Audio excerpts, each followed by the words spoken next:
Hello investor and traders. तो हम लोग आज यहाँ पर हैमर कैंडल स्टिक पैटर्न को सीखने वाले हैं। आज के इस वीडियो में हम ये जानेंगे कि ये पैटर्न कब बनता है, हैमर कैंडल स्टिक को कैसे पहचाने, हैमर कैंडल स्टिक से बड़ा पैसा कैसे कमाया जाए और हैमर कैंडल स्टिक में जो ऑपरेटर्स लोगों को ट्रैप कर देते हैं उस ट्रैप को कैसे पहचाने। तो अगर आपने वीडियो लाइक नहीं किया तो लाइक कर दें और हमारे प्यारे से चैनल को सब्सक्राइब कर दें।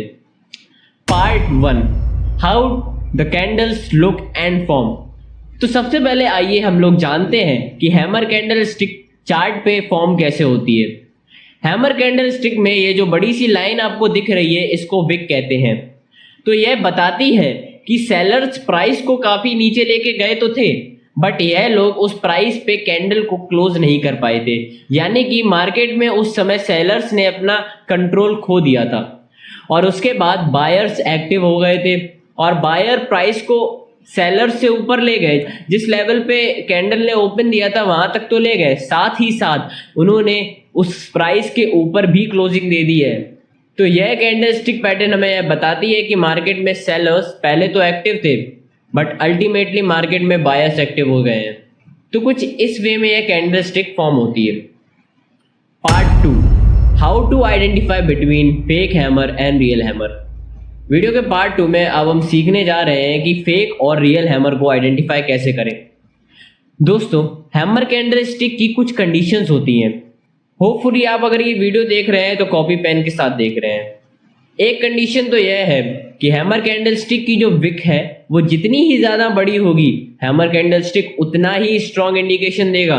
दूसरी कंडीशन है कि हैमर कैंडल स्टिक की जो विक है वो उसके बॉडी के 2 गुने से ज्यादा होनी चाहिए। कंडीशन नंबर 3 है कि हैमर कैंडल स्टिक पैटर्न हमेशा चार्ट के नीचे बनना चाहिए किसी गिरावट के बाद, जैसे आपको सामने चार्ट पर दिखाई दे रहा होगा। यहाँ पे hammer candle stick pattern market में गिरावट आने के बाद बनता है और मार्केट को एक अप ट्रेंड में कर देता है। Part 3, right entry, exit and stop loss. Video के पार्ट 3 में अब हम जानेंगे कि हैमर कैंडल स्टिक को लोग ढूंढ तो लेते हैं बट यहाँ पर सही समय पे एंट्री और एग्जिट नहीं ले पाते हैं, जिस वजह से उनको भारी नुकसान हो जाता है। तो उस चीज का हल भी हमारे पास है। कहीं पर भी हैमर कैंडल स्टिक पैटर्न बनता है तो हैमर का जो लो लेवल होगा वो आपका स्टॉप लॉस होगा, यानी कि अगर कोई दूसरी कैंडल इस लेवल के नीचे जाएगी वहां से आप अपने ट्रेड को बिना सोचे समझे कट कर दीजिए। तो ये तो रही इसके स्टॉप लॉस की बात। अगर इसके टारगेट की बात करें तो आप अगले की रेजिस्टेंस लेवल, यानी कि अगला जो चार्ट का रेजिस्टेंस लेवल होगा वहां तक का टारगेट ले सकते हैं या फिर 1:2 का भी टारगेट ले सकते हैं। टारगेट और स्टॉप लॉस तो आप लोगों ने समझ ही लिया है। अब बात करते हैं कि इसमें आपको सही समय में एंट्री कैसे लेनी चाहिए, बिकॉज किसी भी चीज में प्रॉफिट करने से पहले हमें वो चीज शुरुआत करनी पड़ती है। तो सबसे पहले देखते हैं हैमर कैंडल स्टिक में एंट्री हमें कब लेनी है। ट्रेड में एंट्री लेने से पहले आपको वेट करना होगा एक कंफर्मेशन कैंडल का, कि अगर हैमर कैंडल स्टिक पैटर्न के बाद कोई भी अगर ग्रीन कैंडल बनती है, बात मेरी ध्यान से सुनिए, रेड कैंडल यहाँ पे नहीं होनी चाहिए, यहाँ पे होनी चाहिए कोई भी ग्रीन कैंडल। अगर इसके बाद कोई ग्रीन कैंडल बनती है तो वहां पर आप लोगों के लिए एक कंफर्मेशन कैंडल होगी कि बायर्स मार्केट में अभी भी एक्टिव हैं, तो आप वहां पर ट्रेड ले सकते हैं और स्टॉप लॉस आपका हैमर के लो का ही होगा। Part 4, how to understand the operators game. Video के आखिरी पार्ट में अब हम सीखने जा रहे हैं कि ऑपरेटर्स के साथ एंट्री और एग्जिट कैसे बनाए। मतलब जहां पर ऑपरेटर्स एंट्री ले रहा है, जहां पर ऑपरेटर्स बाय कर रहा है वहां पर आप भी बाय करें और जहां पर ऑपरेटर्स सेल कर रहे हैं वहां पर आप भी सेल करें। तो क्या ये इतना आसान है?